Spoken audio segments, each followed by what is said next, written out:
फिर मैं अंदर दाखिल हुआ तो एनी एक सोफे पर मुंह फुलाए बैठी हुई थी। उसकी आंखें सुर्ख हो रही थीं, बाल बिखरे हुए थे और लीमू तराश कर उन्हें अपने चेहरे पर मलने लगा। नीली ने मेरे हुक्म की तामील की थी। तकरीबन 10 मिनट तक ये अमल जारी रहा और फिर नीली के हलक से एक तहय्युरज़दा आवाज निकली, मेरे खुदा आप।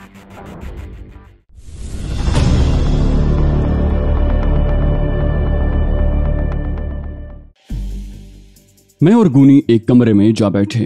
गूनी ने एक मुलाजिम को तलब करके कॉफी मंगवाई, फिर मुझसे मुखातिब होकर बोला, हाँ तो डियर पेड्रो, तुम्हारे ताउन से मैं एक ऐसी कोशिश में कामयाब हो गया हूँ जो मेरी दिली ख्वाहिश थी।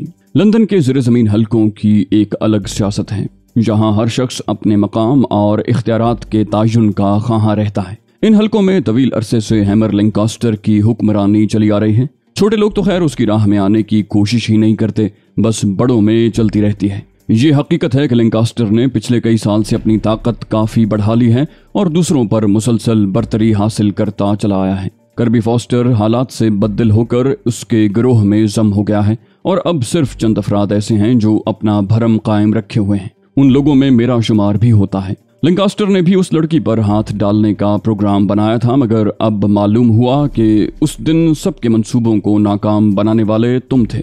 मैंने कहा, हाँ गूनी, मैं तुम्हें मुख्तसरन सब कुछ बता चुका हूँ। वो बोला, मैं तुम्हारे बारे में मजीद तफसील मालूम करने का ख्वाहा हूँ। मैंने कहा, मैं जरूर बता दूंगा, पहले हमारे और तुम्हारे दरमियान कोई दोस्ताना मुआहिदा हो जाए तो बेहतर है। वो बोला, यकीनन मैं खुलूस दिल से तैयार हूँ।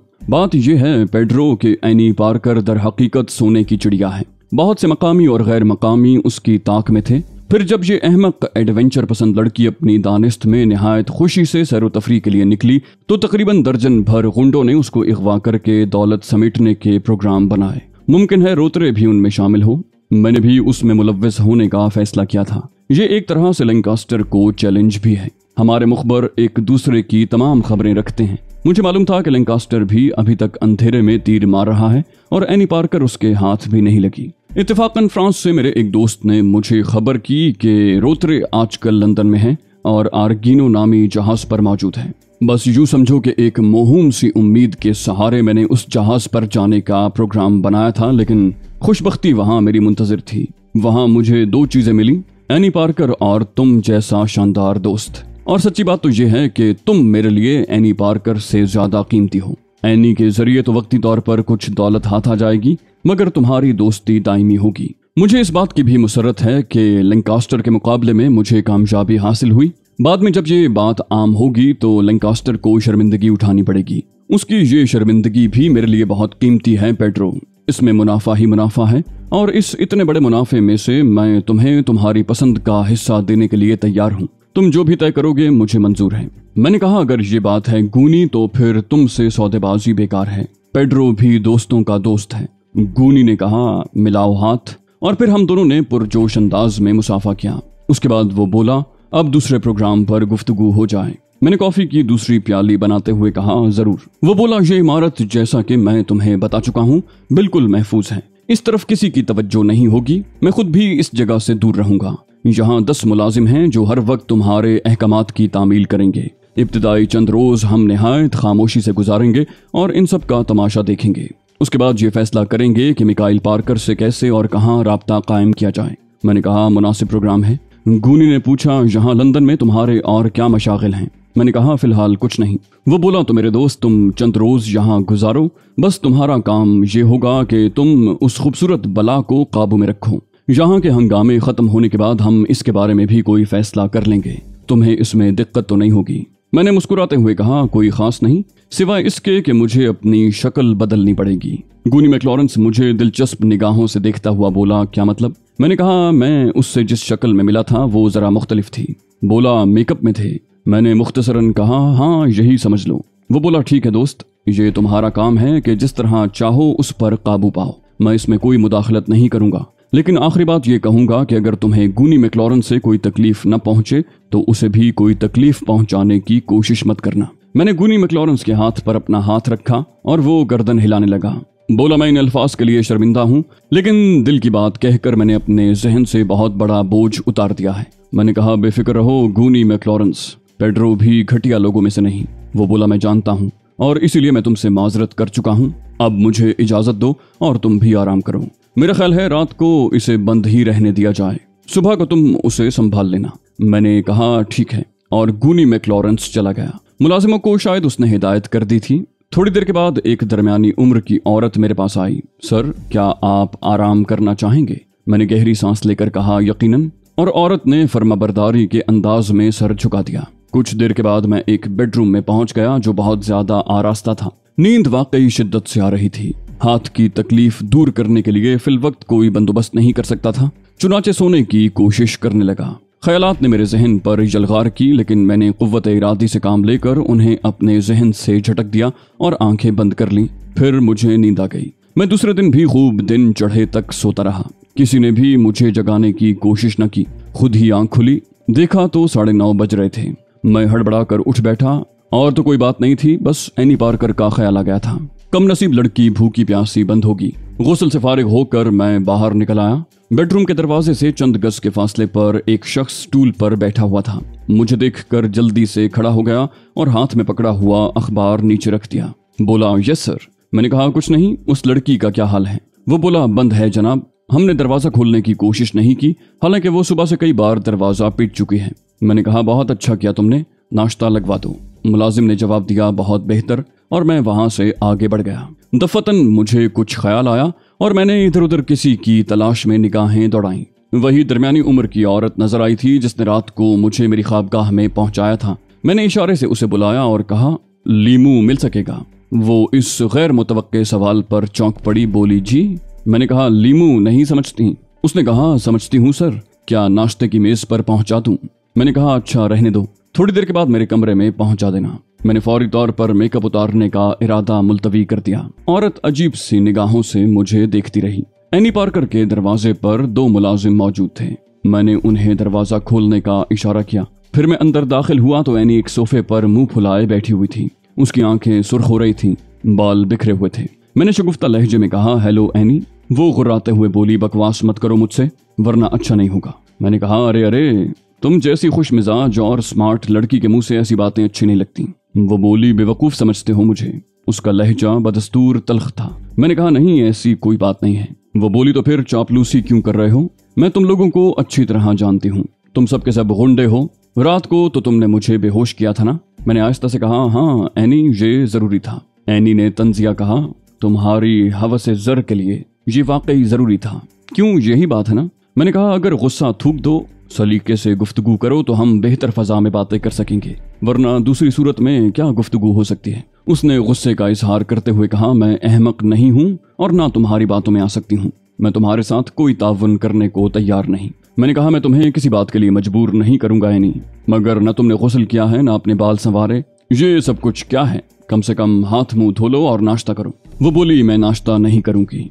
मैंने कहा, भूखे रहने से कोई फायदा नहीं होगा। मैं तुम्हें इतना बता दूं कि तुम्हारा दोस्त हूँ, दुश्मन नहीं। मेरी सूरत बदली हुई है, लेकिन आवाज पहचानने की कोशिश करो। मेरी इस बात पर वो चंद लम्हों के लिए खामोश रही, फिर बोली, क्या मतलब? मैं नहीं समझी। मैंने कहा, सकारा में जब तुम गूनी मैक्लॉरेंस के साथ रक्स कर रही थी, उस वक्त मैंने ही वेटर को भेजकर तुम्हें वहां से बुलवाया था। अगर मैं तुम्हें वहां से फरार करवाने की कोशिश न करता तो तुम उसी वक्त किसी हादसे का शिकार हो चुकी होती। एनी बुरी तरह चौंक पड़ी। वो मुझे घूरने लगी। बोली, बकवास कर रहे हो तुम, वो तुम नहीं थे। मैंने कहा, अगर मैं वही हूं तो तुम मुझ पर एतमाद कर लोगी। वो बोली, तुम वो हो ही नहीं सकते। मैंने कहा, मैं मेकअप में हूं एनी। बोली, मेकअप साफ करके मेरे सामने आओ। अगर तुम वही हो तो मैं अपने ख्यालात में तब्दीली पैदा कर लूंगी, ये मेरा वादा है। मैं उसे तलाश करती रही हूँ, समझे? अगर तुम वाकई वही हो तो मुझे अपना असली चेहरा दिखाओ। मैंने गहरी सांस लेकर कहा, अच्छी बात है, इंतजार करो। मैं कमरे से बाहर निकल आया।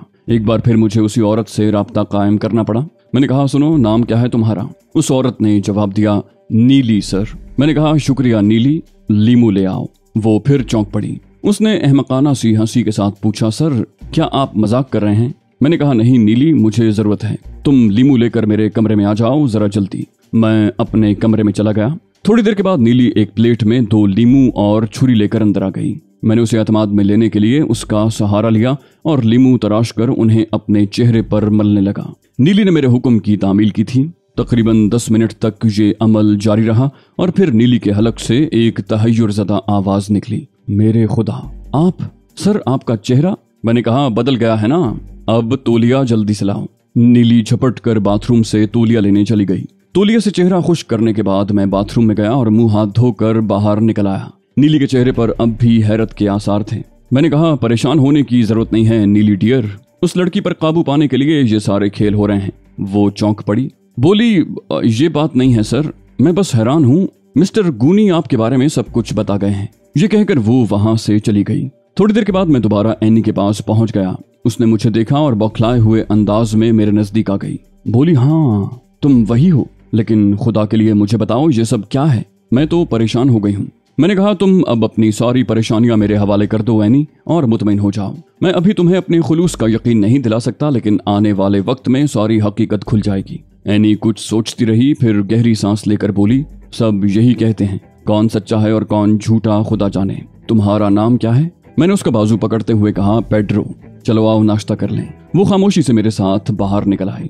बोली मेरा सामान भी जहाज पर रह गया है, अंकल रोतरे मेरे लिए परेशान होंगे। मैंने कहा सब कुछ ठीक हो जाएगा, तुम फिक्र न करो, और उसे नाश्ते के कमरे में ले आया। नाश्ता पहले ही लग चुका था। नीली वहां मौजूद थी, उसके साथ एक मुलाजिम भी था। ये दोनों नाश्ता सर्व करने लगे और मैं एनी के साथ नाश्ते में मसरूफ हो गया। वो शायद नाश्ते के दौरान अपनी परेशानियां भूल गई, क्योंकि उसने खूब डट कर नाश्ता किया था। कॉफी की 2 प्यालियां पीकर वो सैर हो गई और फिर कहने लगी उस दिन के बाद मैं जब भी सड़कों पर निकलती थी तुम्हें तलाश करती थी।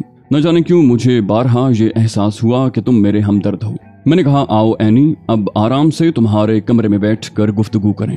वो उठ गई। मेरे साथ अपने कमरे की तरफ जाते हुए उसने कहा मेरा हुलिया कितना खराब हो रहा है, क्या आर्जी तौर पर मुझे पहनने के लिए कोई लिबास नहीं मिल सकेगा? मुझे इस लिबास में वहशत हो रही है। मैंने कहा मैं अभी इंतजाम करता हूँ, और उसे उसके कमरे में पहुंचा कर मैं बाहर निकल आया। नीली ने इस सिलसिले में उसकी मदद की थी। एनी चंद लम्हात के बाद बाहर निकल आई। गाउन उसके जिस्म पर ढीला था। नीली के और उसके बदन में जमीनों आसमान का फर्क था। वो हंसती हुई मेरे सामने आ गई। बोली देखो मैं इस लिबास में कैसी अजीब लग रही हूँ। मैं मुस्कुरा कर खामोश हो गया। वो बोली ये शायद तुम्हारी बीवी का है। वो औरत तुम्हारी बीवी तो मालूम नहीं होती। मैंने हंसते हुए कहा खादिमा है। वो बोली और तुम्हारी बीवी? उसकी खमदार भवें खिंच गईं।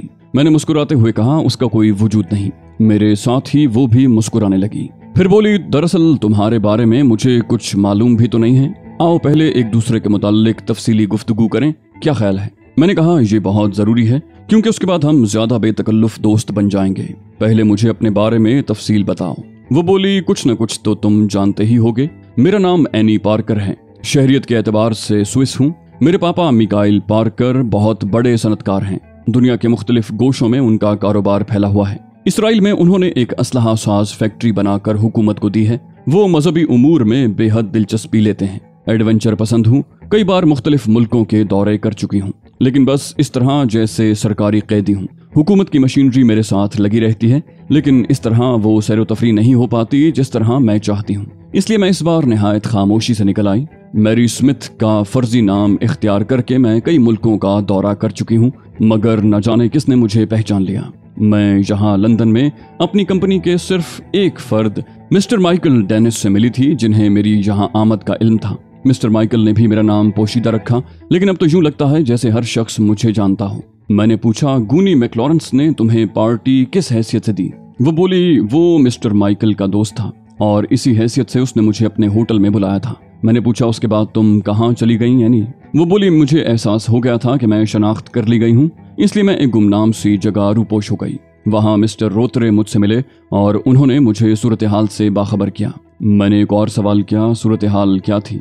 वो बोली ये कि चंद खतरनाक लोग मेरी हैसियत जान चुके हैं और मुझे अगवा करके मेरे वालिद से कुछ रकम वसूल करना चाहते हैं। मैंने कहा मिस्टर रोतरे से तुम्हारी पहले से वाकफियत थी?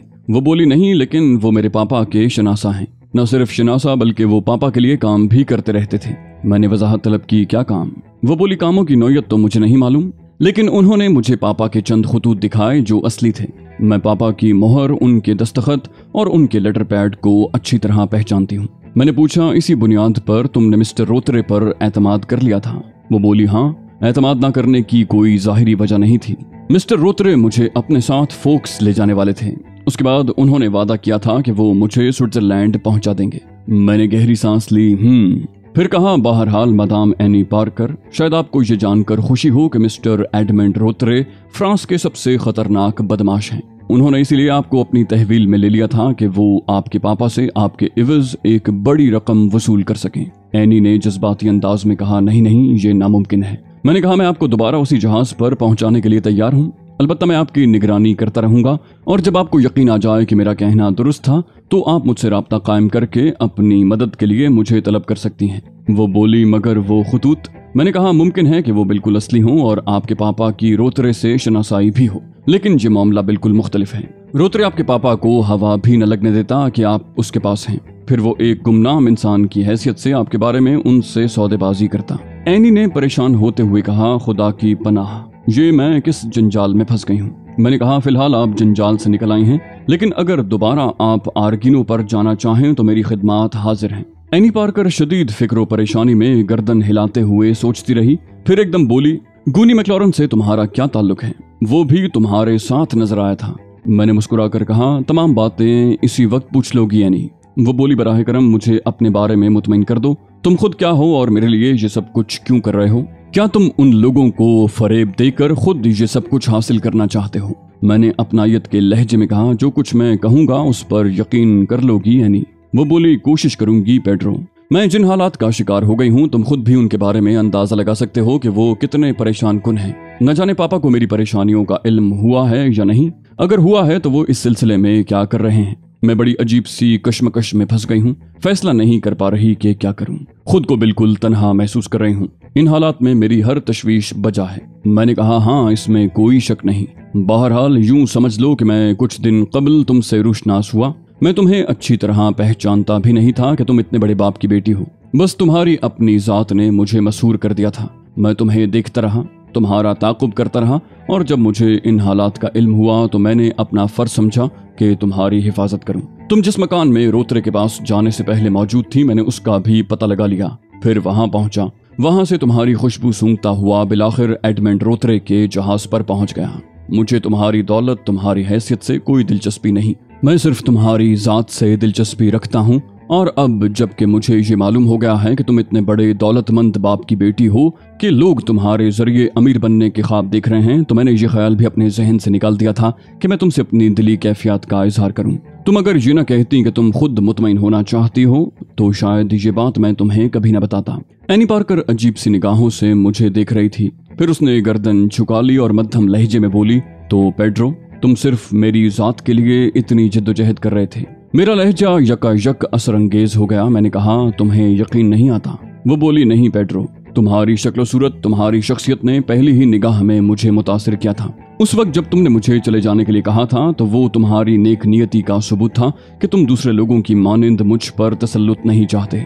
यकीन करो पेड्रो, मैंने उस वक्त से लेकर आज तक हमेशा तुम्हारे बारे में मुसलसल सोचा है। मैं ये गौर करती रही हूँ कि तुम कौन थे और क्या चाहते थे। मैंने कहा, एनी, मैं अपना मकसद तुम्हें बता चुका हूँ। गूनी मैक्लॉरेंस के बारे में सुनना चाहती हो तो वो भी सुन लो। गूनी का ताल्लुक लंदन के उन ज़ेर ज़मीन गुरोहों में से है जो यहाँ दहशतगर्दी फैलाते रहते हैं। गूनी खुद भी तुम्हारी ताक में था और तुम्हारे जरिए दौलत कमाने का ख्वाहिशमंद है। वो एडमंड रोतरे के जहाज पर तुम्हारी तलाश में चला गया था, लेकिन वहां मैंने उसे काबू में कर लिया और वो इस बात पर मजबूर हो गया कि वो मेरे हक में दस्तबरदार हो जाए। मैंने उस पर यही जाहिर किया कि मैं भी उन्हीं लोगों में शामिल हूँ जो एनी पार्कर को अगवा करके उसके जरिए दौलत कमाना चाहते हैं। तब गूनी ने मेरे साथ मुश्तरका तौर पर काम करने की पेशकश कर दी। यहाँ इंग्लिस्तान में चूंकि मेरे वसाइल बिल्कुल नहीं हैं और यूं भी मैं एक आम सा आदमी हूँ, सिर्फ तुम्हारी जात के तहफ़्फ़ुज़ के लिए मैंने ये खतरात मोल लिए थे। नतीजतन मैंने फौरी तौर पर गूनी को बेवकूफ़ बनाने का फैसला कर लिया और मैंने उससे ये वादा कर लिया कि एनी के जरिए जो दौलत हासिल होगी उसका एक बड़ा हिस्सेदार गूनी मैक्लॉरेंस भी होगा। लेकिन मेरे दिल में यही है एनी के गूनी की मदद से तुम्हें यहाँ से ले जाऊं और बिलाखिर तुम्हें तुम्हारे वालिद के पास पहुंचा दूं। अब तुम गूनी के और मेरे ताल्लुकात के बारे में समझ गई होगी। एनी के चेहरे पर तगय्युरात नुमाया थे। फिर वो बड़े जज्बाती लहजे में कहने लगी, ओ पेड्रो डियर, मैं तुम्हारी बेहद शुक्रगुजार हूँ। मैं तुम्हारी इस मोहब्बत को कबूल करती हूँ। मैंने दिल ही दिल में खुदा से तौबा की कि इस यहूदी लड़की को शदीद मजबूरी की हालत में बर्दाश्त कर रहा हूँ। मैंने उसे टालते हुए कहा, एनी, मैंने तुम्हें सारी पोजीशन बता दी है, उस पर गौर कर लेना। मेरी बातों में आकर जज्बाती होने की जरूरत नहीं है। वो बोली, मैं कितने ही बड़े बाप की बेटी सही मगर इंसान तो हूँ। पेड्रो डियर, मैं भी तुम्हें चाहती हूँ। इस बार उसके लहजे से इंतहाई जज्बातियत झलक रही थी। मैं घबरा कर बाहर निकल आया। बहरहाल उसे काबू में रखने की ये मुहिम मैंने सर कर ली थी और इम्कान इस बात का था कि अब वो आसानी से मेरे चुंगल से नहीं निकल सकेगी।